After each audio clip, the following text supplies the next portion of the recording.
In over 150 countries around the world, we are there.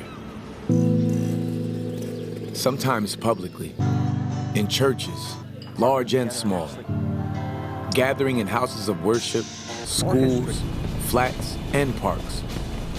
Sometimes in the shadows, working in the darkest reaches of the globe to free captives, empower the helpless, and care for those the world's overlooked. We may not look the same, sound the same, even think the same, but we're one movement, one tribe, compelled by the love of Christ.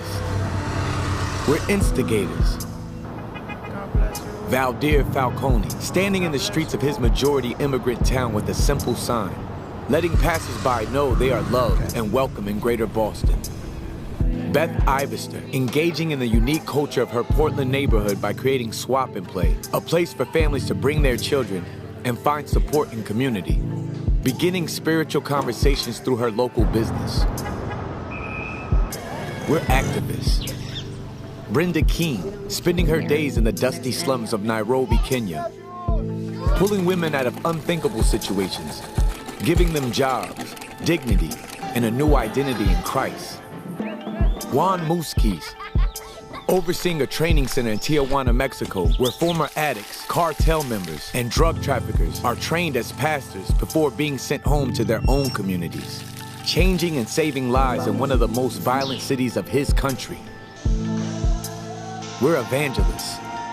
Justin Matera, a Brooklyn-born and raised graphic designer with a passion for his hometown, starting a church in the heart of his city to reach a generation so easily swallowed by the glamour and pressure of New York, opening doors for those that have long since left the faith.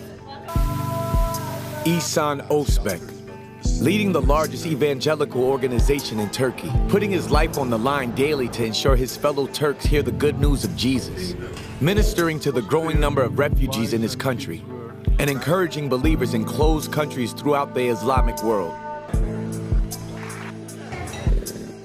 How does such a diverse tribe exist?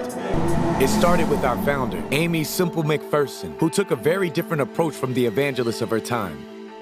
She chose a message of hope over fear, preached to both the social elite and the down and out. She fought to destroy racial, gender, and socioeconomic barriers. And we continue that fight to this day, leading the way in opening up new countries, establishing churches in our forgotten urban cores, empowering both women and men as pastors, and raising up indigenous national leaders to oversee missionary works. Amy utilized technology, media, and the arts to spread the gospel. She wanted to build a church that interfaced with contemporary culture instead of shying away from it. She envisioned a church that would grow stronger over time, always progressing, always centered around the Bible and its transforming power. And that spirit remains alive today.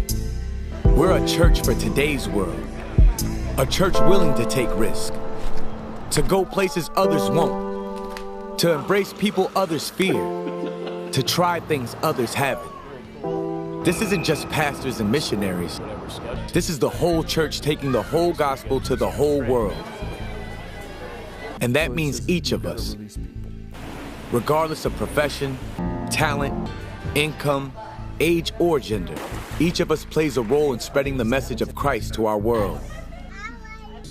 Because we are Foursquare, and this is church reimagined.